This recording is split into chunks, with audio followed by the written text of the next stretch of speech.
Dave Aranda went from really struggling to recruit Texas to 2 short years later beating out the Texas Longhorns for several top recruits in the state.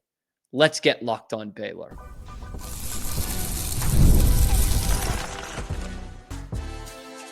You are Locked On Baylor, your daily podcast on the Baylor Bears.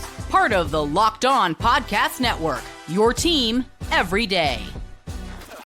Hello there, Bears fans. Welcome to another episode of Locked On Baylor, brought to you by Game Time, and happy Friday to you. I'm your host, Cam Stewart of ESPN Central Texas and The Cam Show on Rogue Media Sports Network. Appreciate you guys making it your first listen today and every day as we get you ready into the weekend. We're, of course, talking some recruiting in this Friday since the transfer portal is pretty much closed. We might have one more thought on that. And then a little bit of basketball, actually, because I talked about it on the show yesterday. A bit of a trap game tomorrow, but the Bears got some great news heading into that matchup with UCF. All that and more coming up on this episode of Locked On Baylor. So typically Friday, of course, the last couple of weeks has been transfer portal Friday, and just looking at what's going on in the rumblings. There are still some guys out there, and technically there's some ways that you can still bring them in. They can't enroll right now. I have heard, and this is not a shock, Baylor is done. Baylor is done in this window for the transfer portal, as are most schools in America. But got that news just a little bit after we recorded the show last week. So Bears will be looking at that spring transfer portal, though. I've heard that from people around the program, that they are going to be hitting that spring transfer portal hard. Wide receiver being one of the positions that they will still be looking at. That's, of course, a big time sexy position that we've been looking at all portal window long. So that is something that the Bears will be monitoring come the end of spring football, when that portal opens again. Again, a window that Baylor was pretty successful in last year, and some guys that made contributions to the team last year. In fact, Keaton Thomas might have been that window as well. So it's not like, this is just depth guys, or it's just coming in for 2026. Not necessarily the case. But looking at recruiting, because also right after we did the show last week, talking a lot about London Smith, and what did I say on that? I said, hey, those dominoes are going to fall. London Smith's just the first one. Trust me. Chase Campbell, the wide receiver from Friendship, just scored his 1,000th point in basketball this week. A lot of the schools recruiting him for football did a little tweet congratulating him. First one he retweeted, Baylor. Just saying. But right after the show last week, Jamarion Vincent of Waco Conley commits to the Bears. The thing about the Sensational Six, guys, they're 254. They're Super Centex. They're right in our backyard. And I'm not going to beat this drum too much more on this show, because I've done it the last couple that we've talked about recruiting. But it was not long ago when Baylor fans were really getting after Dave Aranda, myself included. I thought he deserved it for not recruiting their backyard very well. And here we go. I mean, these are two of the biggest prospects in the class of 2026 in the area. University High, London Smith, Conley High, Jamarion Vincent. And both of those guys had hard pushes from the University of Texas. We all know the drill. We'll see it in the comments of this video as well. We didn't really want, UT, we didn't really want those guys. We didn't want them. Oh, you're bragging about a 4-star and whatever. And you saw it with London Smith. He drops 100-something spots on Rivals. You think he would have dropped 100 spots if he committed to Texas on the same day? Just a thought. Probably not. Just a hunch, I imagine. Jamarion Vincent, on the other hand, from Conley, on 247 was 100% crystal balled to the Texas Longhorns. In fact, if you go up there right now, they still have the crystal ball 100% to the Texas Longhorns. But you've got to read the banner above it. Hard commit, Baylor Bears.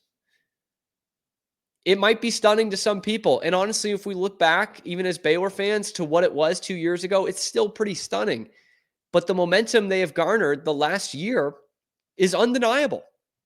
And really, it's the last 8 months. Undeniable momentum in the high school recruiting game, especially within the state of Texas. Tip of the cap to Keenan Hall. Tip of the cap to Aaron Hunt. Tip of the cap to Dallas Baker. And yeah, of course, after all of this, a tip of the cap to Dave Aranda. Because those are two 4-star prospects that Texas really put some resources into. And, one of the best recruits out of this area, the greater Waco area, the last couple of years was Kobe Black last year, who committed to UT pretty early on and stuck with that commitment. A teammate of Jamarion Vincent. You don't think he was, getting in his ear about it? And yet he commits to Baylor. So big time gets for the Bears. And I loved this tweet from Will Turboff before he unfortunately left us. He's still alive. He just covers UT now, which is where he goes to school. So all the best to Will, man. It's too bad he won't be covering Baylor anymore. That kid puts in a ton of work. And I'm sure we'll have our recruiting coverage. Don't worry.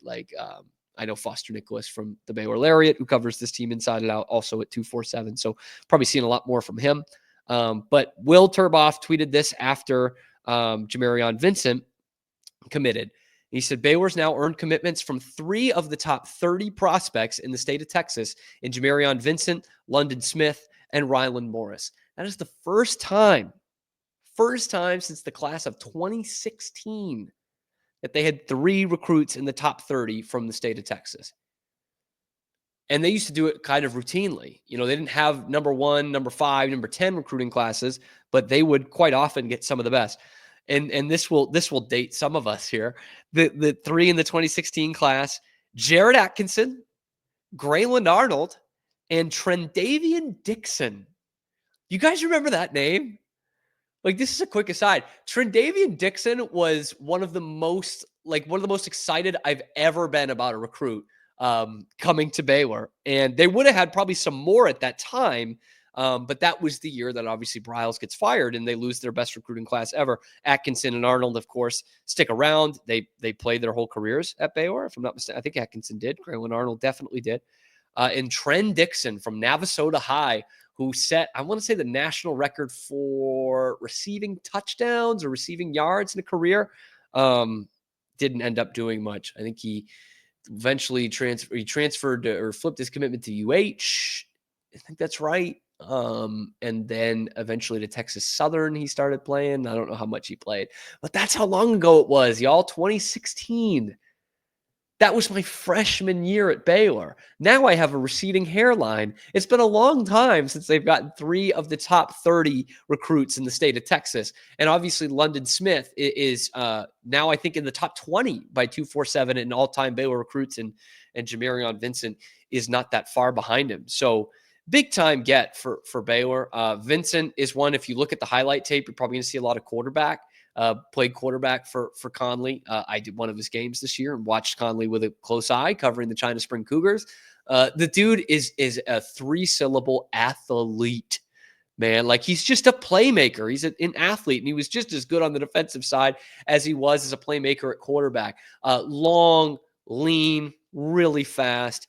And just has that intangible that you see. You don't even know how to describe it. It's just pure athleticism, man. He just makes plays. And I love that now Baylor's getting guys that I and some of you around the Waco area have actually seen play. And it should be noted that both London Smith and Jamarion Vincent were heavy Texas targets. And Baylor lands them both. And because of that, they actually have a top 25 recruiting class for the class of 2026. It's early days. But you don't usually see teams precipitously drop after these early rankings. Obviously teams will get ahead of them and that's how they get bumped down. But I doubt Baylor's going to go from 20 to 40 in this class. And if they do, it might not be the end of the world. This 2025 class is ranked number 40 because of all these guys, their rankings drop after they commit. So for Baylor to be in the top 25, even with London Smith's numbers dropping that much, this rating, just because he put a Baylor hat on and put it in a graphic, doesn't mean it's not a good recruiting class by any means. And if Baylor can finish with a top 20, top 25 recruiting class, then we're off to the races. We really are. Hoping that the basketball team gets off to the races, but they have a tricky one tomorrow. Got some great news on Thursday. We'll go over what that news was coming up next on Locked On Baylor. But first, today's episode is brought to you by Game Time. It's the only place I go to buy tickets. And I always say to my friends, if you have a chance to go to the game, I'll say it to you too. If you have a chance to go to the game, man. The energy, the excitement, The connection with other fans, it's unmatched. And it's not just games, it's concerts, comedy shows, theater, anything that buys a ticket. I love getting the thrill of being in that community. I went to a great hockey game on Wednesday night thanks to Game Time. If you haven't been to the Foster yet, or you want to get out, you saw that atmosphere against Kansas last weekend, get on Game Time. It's the best place to find the best deals and last-minute tickets. And this year, Game Time makes it even easier to create those unforgettable moments with their new feature, Game Time Picks. Filters out the fluff and shows you only the best deals on great seats so you can focus on what matters the most, being there. I use it all the time, and truly, I don't go anywhere else now. So take the guesswork out of buying tickets with Game Time. Download the Game Time app, create an account, use the code LOCKEDONCollege for $20 off your first purchase. Terms do apply. Again, create an account, redeem the code LOCKEDONCOLLEGE for $20 off. Download Game Time today. Last minute tickets, lowest price, and that, of course, is guaranteed. Bears, UCF Knights tomorrow at the new F Shack, the Foster Pavilion, at 1 o'clock Central Time. I'm still a little bit concerned about this being a trap game for Baylor, and part of that is because UCF can put up the points. They don't defend very well, but if Baylor can't hit threes, that's still kind of plays into UCF hands a little bit. B, they're still very desperate. They really need some wins to just be in the tournament picture here. Baylor's looking to stay in the tournament picture. UCF's trying to get into it. But Scott Drew's men did receive some good news on Thursday because, obviously it's been a shorthanded team for a long time here. You got Jeremy Roach back on Tuesday for that game against who did they play? Tech. And you then lost VJ Edgecombe for that game after going down with the bad ankle against Kentucky. But good news on the horizon. This is coming from Sikkim 365. Barring any setbacks, which who knows, man, there could be setbacks with this team. There's always some kind of injury setback. Baylor's expected to have both VJ Edgecombe and Langston Love back for Saturday's game, and that comes with the assumption that Jeremy Roach is still playing. It should be the first time since December 31st, that was the Big 12 opener against Utah, that the Bears will have all 8 main rotation players healthy. That's huge.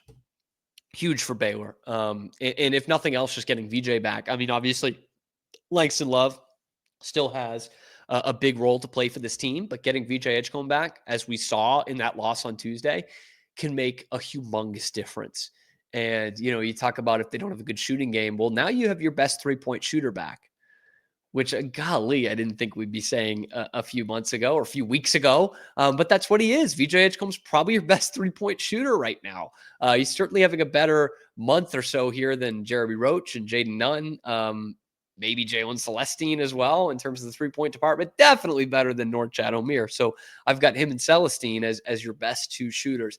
And that could be where you win the game against UCF. I don't want this to become a track meet, although if it does, that still, it doesn't knock Baylor out because of how porous defensively UCF is. But just don't take this one for granted.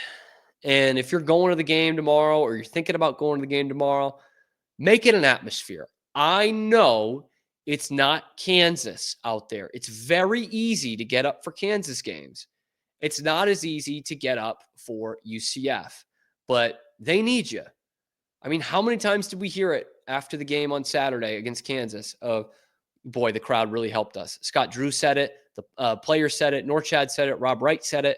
Like, that really makes a difference. It is a Saturday afternoon, probably going to be lovely weather. And you're not facing a top 10 team, but you know what? You get to see your team playing there in a beautiful new arena with national championship banners hanging in the rafters. And they need you now.